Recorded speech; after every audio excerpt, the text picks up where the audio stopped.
The rise of remote working. Is office space dead? Will work from home or remote working be the future of the office environment? Today we're talking about how coronavirus has impacted the way companies use office space. No, I don't think that we'll see a major shift to work from home, but the way that we use office space may change. And I'll tell you why. The traditional office is dead as we know it.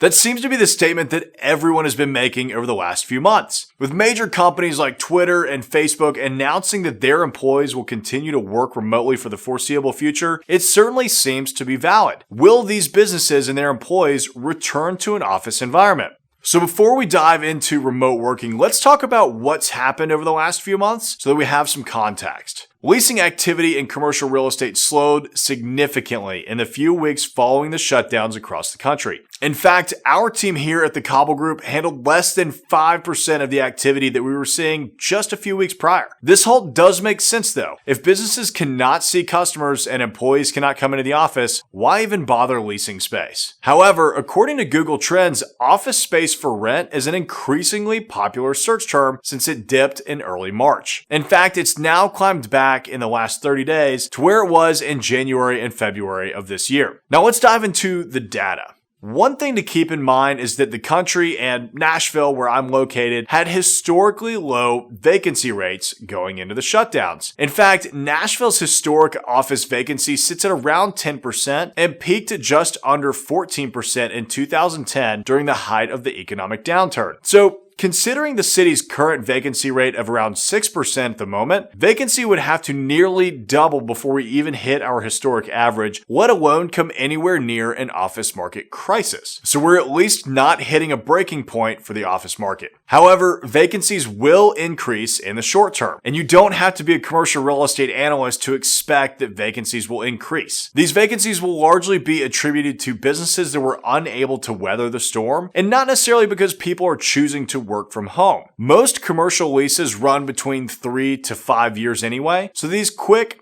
short-term decisions aren't really possible for those businesses to make. And while activity has slowed down, there's still confidence from business owners. Businesses that were on the search for space and those that have leases coming to an end may decide to put leasing on pause, which will help those increases in vacancies. However, across my personal portfolio, which is largely office space, we've retained 90% plus of the tenants that we had at our properties going into the shutdowns and have still signed a few more leases and even moved in more tenants since. Activity may have slowed, but there's still confidence in the market. Asking rates are also still holding strong. The price of leasing commercial space has not seemed to drop at all, though many business owners are trying to negotiate those terms. Landlords seem confident in the current state of the market, and since we haven't seen a major uptick in vacancies yet, that confidence will likely last for quite some time. Concessions, however, are on the rise. So just because rental rates are refusing to drop does not mean that landlords are not offering better concession packages to the prospects. Property owners are working with the right tenants as much as they can and in more ways than they likely would have done before. So we're seeing longer rent abatement or free rent periods, more negotiation room on other aspects of the leases, shorter term leases are more acceptable now than they were previously, and tenant improvement allowances or delivery conditions have been adjusted. Rising concessions have created an opportunity for business owners to negotiate slightly better deals than they would have been able to before. So it's actually an opportunity for most businesses that are able to move. In fact, tenants with leases already in place are also receiving concessions. Commercial real estate investors and landlords have largely been willing to work with tenants as much as is feasible. Where possible, rent has been deferred and most landlords are adding those paused months onto the end of the lease, increasing the term for the tenant so the landlords can justify taking that hit now. The fact that business owners are willing to increase the length of their lease shows their desire to stay and continue operations out of their locations. So now that we have a bit of background on where the office market was earlier this year and what we've experienced over the last few months, let's discuss working remotely and the future of office space. So we know everything will be different, but what are the changes that will actually take place? How much of an impact will the trend of remote working or working from home affect the office market? Work from home seems to be all you hear about nowadays. And, well,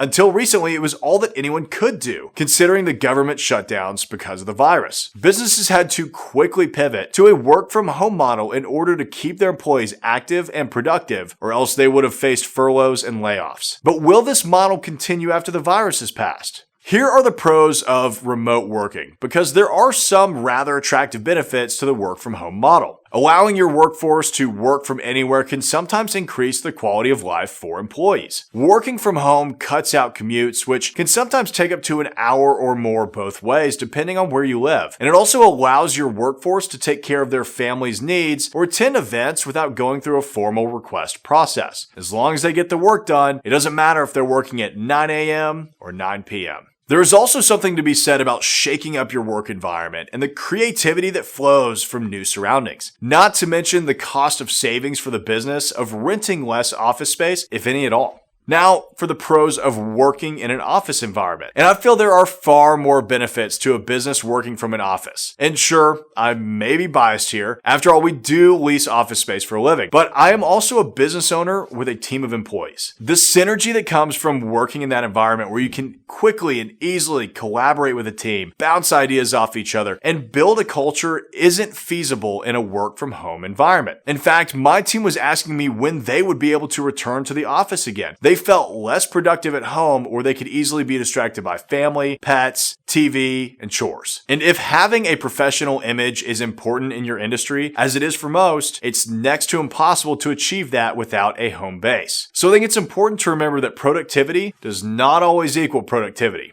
And here's what I mean. What an employee sees as productive and what a company sees as productive can be two very different things. In a work-from-home environment, employees feel that they are more productive because they can work without having to get up as early, don professional attire, and drive into the office. But are they really more productive for the company? I posed this question to one of my contemporaries whose team had told him they felt more productive working from home. They had even gone as far as to say that lunch only took them 20 minutes since they could just open the fridge, and they got to work earlier since they didn't have a commute. So the team felt that they were working more, but the business owner had noticed a drop in the key performance indicators by which he measured his team. So while the team felt that they were more productive, the business activity had actually dropped. So for at least the foreseeable future, businesses will still need physical office space. Sure, technology is pretty incredible, and we now know that in a worst case scenario, we can rely on those conference calls and Zoom meetings, but nothing will replace those in-person brainstorming sessions or meetings. There are also certain back-of-house operations that businesses will likely learn that they can outsource or that are already geared to allow employees to work from home. Some businesses are also perfectly designed for a work-from-home situation. However, most other employee positions and companies thrive in a collaborative work environment. So some companies may end up releasing less office space since they may have fewer overall employees working there on a day-to-day basis, but they will still need an office presence. The work environment is also important to employees. High-quality talent appreciates high-quality work environments, and sales reps often thrive on competition with their fellow sales reps, and when you see what everyone else in the office is doing, it often pushes you to work harder towards your goals. It's tough to attract high-quality talent when your company just doesn't seem established enough to hold a centralized location or one that doesn't fit the projected company image.